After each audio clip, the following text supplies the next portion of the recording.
আসসালামু আলাইকুম সুপ্রিয় অষ্টম শ্রেণীর শিক্ষার্থীরা, এই ভিডিওতে আমরা গণিত বইয়ের প্যাটার্ন অধ্যায়ের সংখ্যাকে দুটি স্বাভাবিক সংখ্যার বর্গের সমষ্টিরূপে প্রকাশ এই টপিকটি আলোচনা করব। চলো শুরু করা যাক। দেখো, সংখ্যাকে দুটি স্বাভাবিক সংখ্যার বর্গের সমষ্টিরূপে প্রকাশ। কিছু স্বাভাবিক সংখ্যা রয়েছে যেগুলোকে দুটি স্বাভাবিক সংখ্যার বর্গের সমষ্টিরূপে প্রকাশ করা যায়। তোমাদের এমসিকিউ আসতে পারে যে 2, 5, 8, 10, 13 আরও কিছু সংখ্যা দিয়ে দিল, এগুলোর মধ্যে কোন সংখ্যাগুলোকে স্বাভাবিক সংখ্যার বর্গের সমষ্টিরূপে প্রকাশ করা যায়। বা ক, খ, গ, ঘ এভাবে এমসিকিউ দিয়ে 2, 4, 6, 9 এভাবে দিয়ে দিয়ে তোমাদের বের করতে বলতে পারে। তো এটা ভালো মতো সংখ্যাগুলো জেনে রাখবা এবং সংখ্যাগুলো মুখস্থ করবা যে 2, 5, 8, 10, 13 এগুলোকে দুটি স্বাভাবিক সংখ্যার বর্গের সমষ্টিরূপে প্রকাশ করা যায়। এখন দেখো 2কে কিভাবে দুটি স্বাভাবিক সংখ্যার বর্গের সমষ্টিরূপে প্রকাশ করেছে। 1-এর উপর স্কোয়ার যোগ 1-এর উপর স্কোয়ার, 1-এর উপর স্কোয়ার এবং 1-এর উপর স্কোয়ার যদি করি আমরা, তাহলে 1 আর 1 যোগ করে হয় 2। 5কে দুটি স্বাভাবিক সংখ্যার বর্গের সমষ্টিরূপে কিভাবে প্রকাশ করেছে, 1-এর উপর স্কোয়ার যোগ 2-এর উপর স্কোয়ার, তাহলে হয়েছে 5।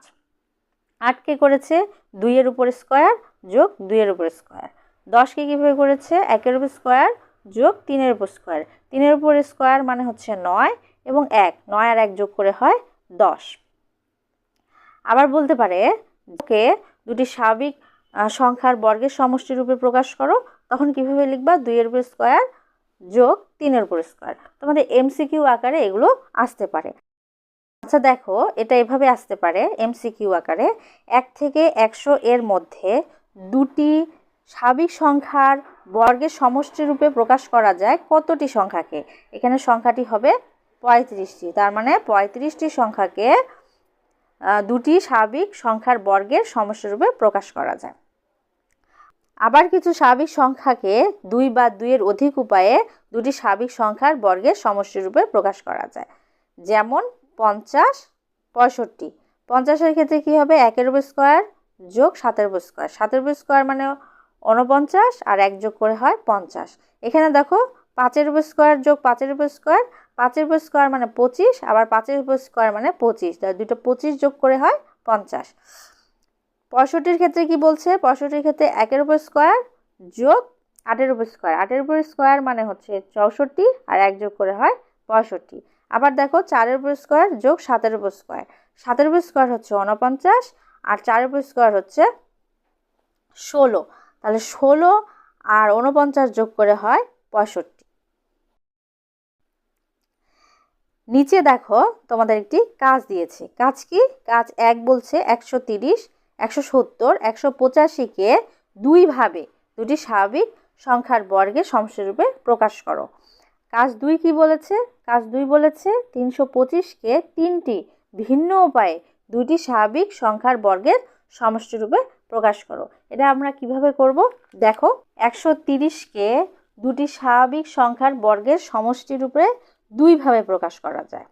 যেমন 3-এর উপর স্কোয়ার যোগ 11-এর উপর স্কোয়ার, এটি যোগফল হবে 130। আবার 7-এর উপর স্কোয়ার এবং 9-এর উপর স্কোয়ার যদি আমরা দেই, এই দুইটা যোগফল হবে 130। আবার দেখো 170কে যদি আমরা দুটি স্বাভাবিক সংখ্যার বর্গের সমষ্টিরূপে প্রকাশ করি, তাহলে এখানে আমরা দিব 1-এর উপর স্কোয়ার আর 13-এর উপর স্কোয়ার, এই দুটা যোগফল হবে 170। আবার আমরা এভাবে করতে পারি 7-এর উপর স্কোয়ার যোগ 11-এর উপর স্কোয়ার, এভাবে করলে আমাদের আসবে, যোগফল করলে আমাদের আসবে 170। আরেকটা সংখ্যা দেখো 185। 185 দুটি স্বাভাবিক সংখ্যার বর্গের সমষ্টিরূপে প্রকাশ করতে পারি, সেটি হচ্ছে 4-এর উপর স্কোয়ার যোগ 13-এর উপর স্কোয়ার। 4-এর উপর স্কোয়ার এবং 13-এর উপর স্কোয়ার যদি আমরা করি, এই দুটি যোগফল হবে 185। আবার 8-এর উপর স্কোয়ার এবং 11-এর উপর স্কোয়ার, এই দুটি যোগফল হবে 185।